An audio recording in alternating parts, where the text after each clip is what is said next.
Hey guys, Big Wheel Dog 82 in the soil, and today we're talking about grow lights. Now, for me it's a little bit early.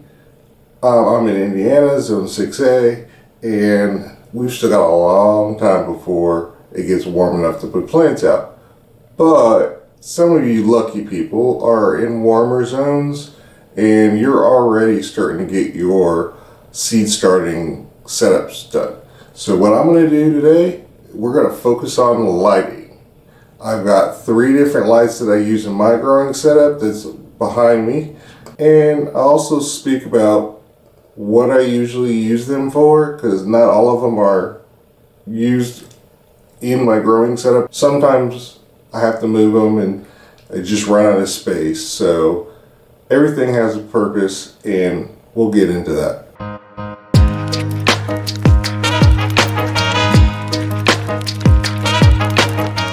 So guys, for the first set of lights that I want to sit there and show you that I use in my growing, and as you can see, nice healthy plants that are just started or well been started. These are just cheap LED lights that I picked up at Home Depot.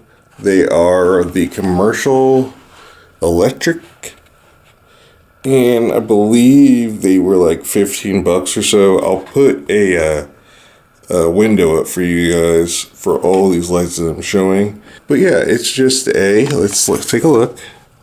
We have a look here. A 4000 Kelvin, 3000 lumens. And like I said, it works. It does its job. Yes, are they cheap? But when I bought them, I was looking for a budget. You know, so that's your budget lights right there. So the next type that we're going to go is the middle ground of where I started at, which are your red and blue diode lights. So let's get those out for you. Here are the blue and red diode lights that I got through a site called Brite-Labs probably about 4 years ago. And these lights, not only do they have the red and the blue LEDs, but they also have UV and infrared. So yes, these are sort of kind of out of favor now. I think now they're probably selling for $37 a piece. I think I got a deal on these though for it was like 60 or 65 for both of them as a pair. So they work. I don't use them up here sometimes. Sometimes I will mostly use them downstairs. I will use a one of those sticky hooks on the wall and then hang it, which is why you see string here. They come with wire hangers as well.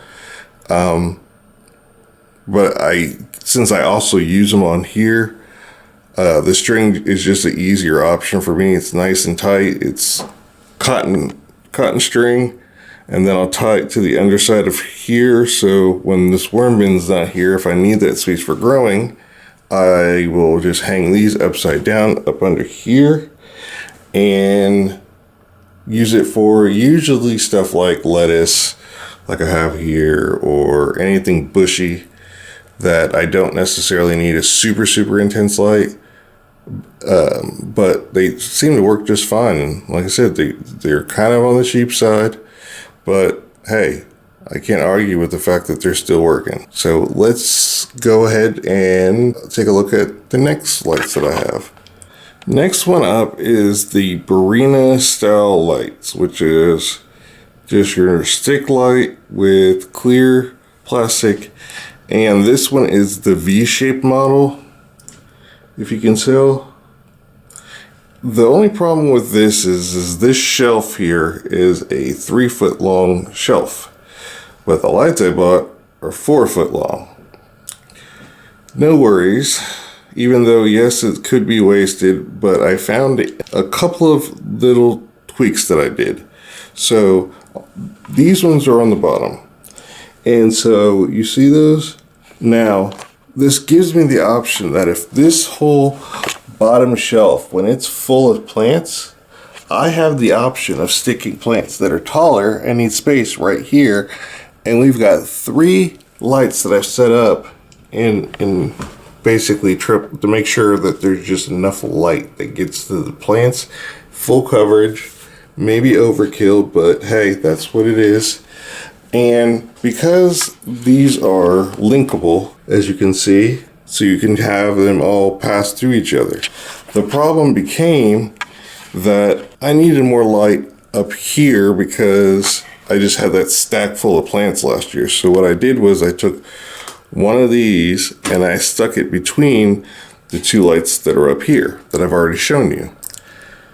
That brought up a problem because if you go ahead and you pass through the power, then I would have to have either this strip up here going all the time, or this strip down here going all the time. And sometimes it's just not in the cards. So what I did was I made a little hack. I went ahead and I soldered in to the line. So all I need is 1 plug. But that gave me the option of either taking these lights and clicking them all on, which I can do like this with 1 switch, or I could just have this one by itself. And it's all because I passed it through here instead of making all of them connect through the wires like you're supposed to. So for me, that makes my job a lot easier when I'm in here and I just need to have extra light. Like right now, I don't need those 3. But here in, say, April, all the space you see here is going to be taken up. So having the option of having some lights on and some lights off, I just love the options. So let's go on to our very last light. Oh, and one quick thing that I forgot to mention about this setup with these Barrina style lights is just like the lights down here, these are all attached just with string and the little clips that they come with, which allows me to lower them or take them off real easy, and these knots are easily taken off. So they're temporary, they're adjustable, and yes, that's the cheap freeway, well, kind of freeway of suspending your lights. Last but not least is this Ferry-Morse light that you can pick up at pretty much anywhere. The Walmart, I believe I saw them also at Lowe's, if I'm not mistaken. And they're your typical small little 2-foot plug-in grow light. And while I don't use it most of the time, when all of this is filled up with plants and I still need to start more seeds, it comes in handy. And again, I bought it, so I'm sure as hell gonna use it. So yeah, since this is the top, usually it's full of supplies when I'm working on stuff, but if I need the space, that's my seed starting space. You can take any combination of all of these lights I have, or all the different styles of lights. I don't have any of those fancy ones, the real, not like the Spider Farmer or grow lights or nothing like that. Can't afford that. But utilizing all of these lights that I do have on hand, I can get just about anything I want started. So yeah, that's going to be moving out once it's prime time to be having plants in here. So, and like I said, it's all coming along. I mean, look, those onions are popping up and they're happy. You don't have to have those nice expensive lights that can dim or have all these features and stuff that it's nice to have, but a basic setup works. So let me get out of here and in this video. So there you have it. We've gone through the 3 lights that I have, which are a cheap shop light that I got at Home Depot, a setup where I have some bright LED, I think they're 6400K LED lights that I picked up on Amazon.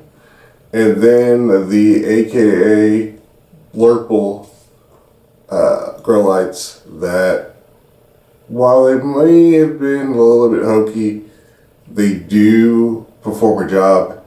And since I bought them and paid for them 3 years ago, I'm not going to let those go to waste.